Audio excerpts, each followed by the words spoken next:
Hey guys, good morning. Just here getting ready. Avi, my hair is like wet and dry. I gotta comb it soon or else we're not gonna be able to have a good day.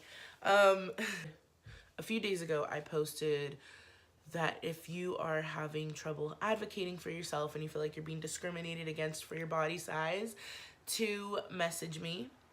I was actually surprised at the response. I was more surprised at the messages that I received.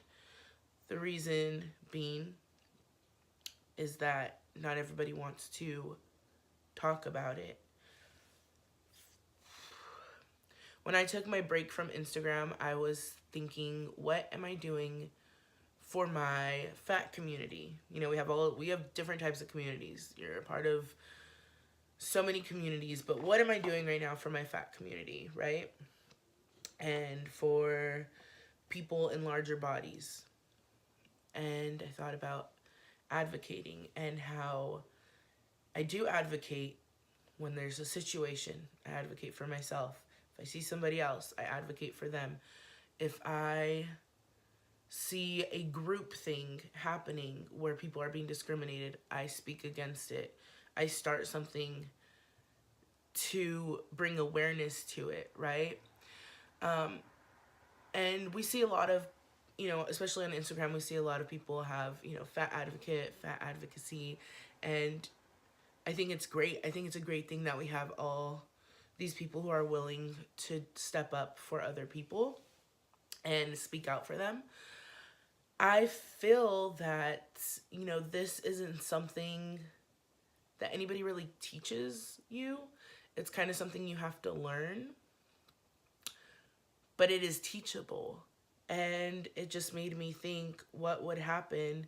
Yeah, it's great that we're advocating for everybody in general, but what would really happen if we were to learn how to advocate and speak up for ourselves in just the smallest situations? It might be a huge situation to you, but I'm talking about in our personal lives. What if we learned how to speak up against things that we were being discriminated for? Like, what would that do for the world?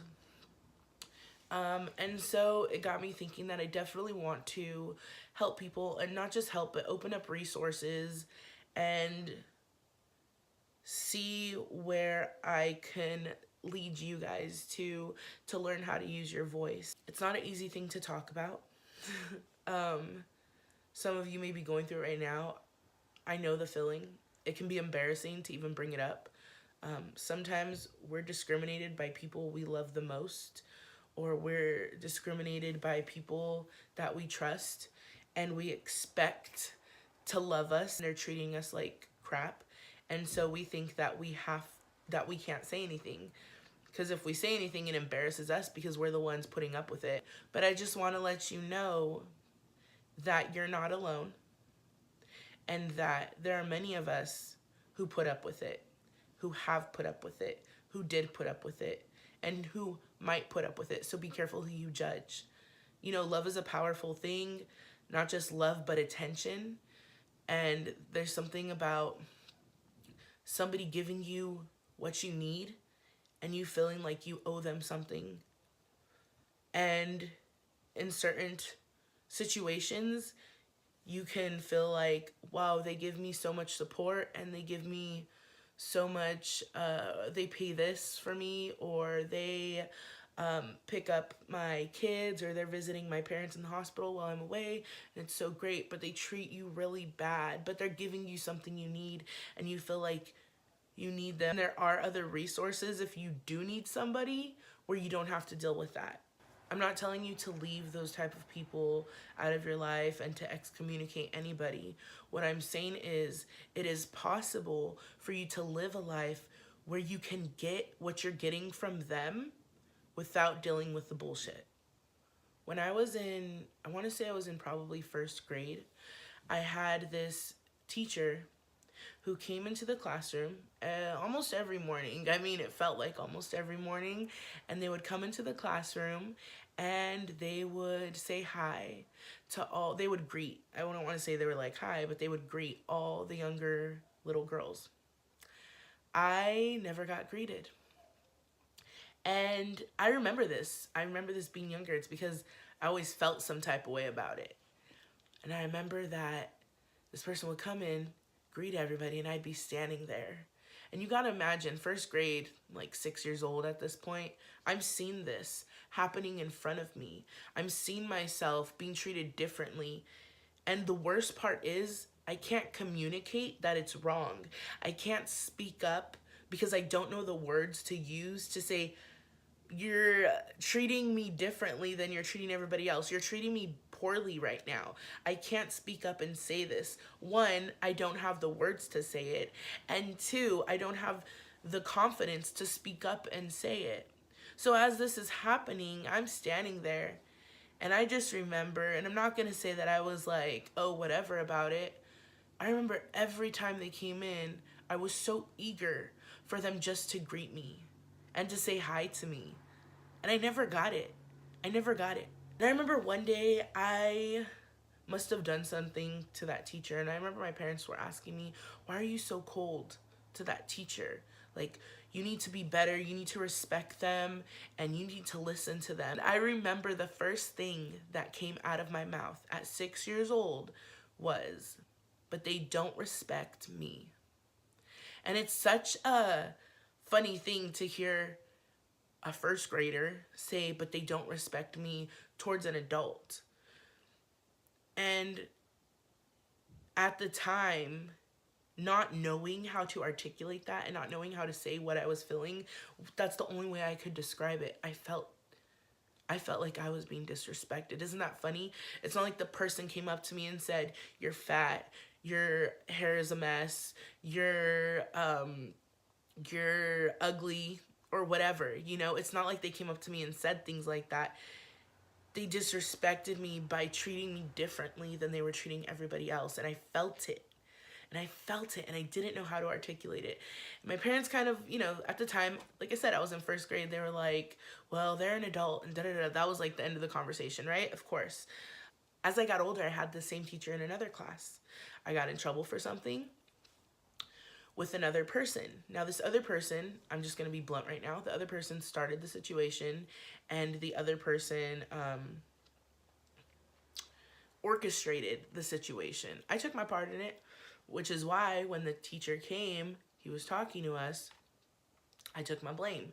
But what happened was he put all the blame on me. And I didn't know why.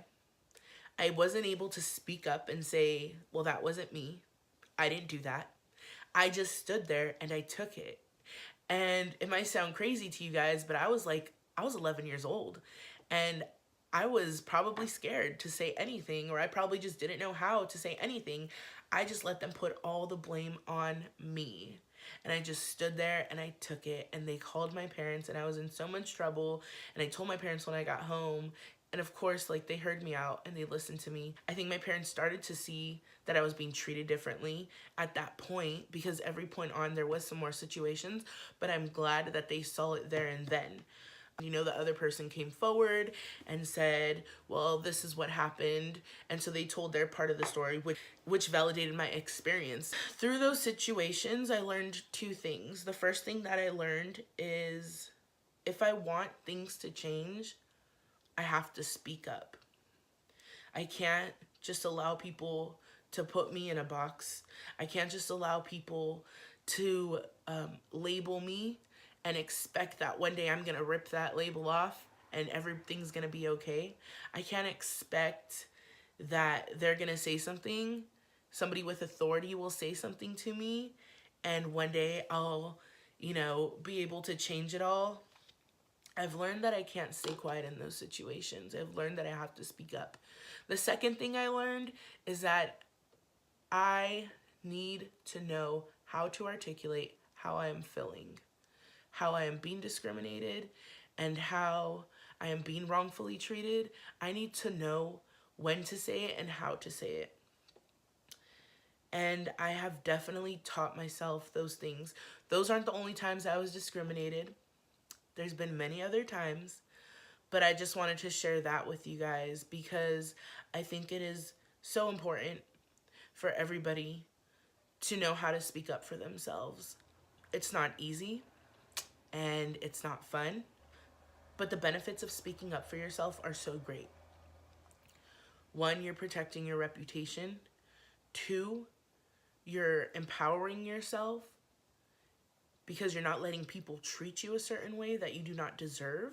And three, you're taking care of yourself. That is an act of self-love. You are being kind to yourself. You are speaking up for yourself like you would speak up for a friend, and you are letting yourself know, hey, I am here, and I'm not gonna let anybody treat you badly. Because when people do start treating us bad, we start to lose ourselves. We start to become dependent on other people. We start to believe other people and what they're saying to us, which aren't really good things. And you're none of those things. You know, no matter how bad you feel about yourself, there is still something great about you. And you need to find what makes you great and focus on that. Don't let other people deter you from your greatness. We all make mistakes. We're all human. And that shouldn't stop you from becoming a better person. All right. I think this video is a little too long, but I definitely felt to share that with you guys. And please, like I said, keep messaging me. I don't have all the answers, but I definitely have a lot of love and support to give. And hopefully together we can make your situation a little bit better. Nothing's perfect. Everything takes time. Everything is a process. I can't express how important this is. So sending you lots of love today, and I hope you have a great day. Enjoy the sun while it's out because it is spring. Spring is here. Bye.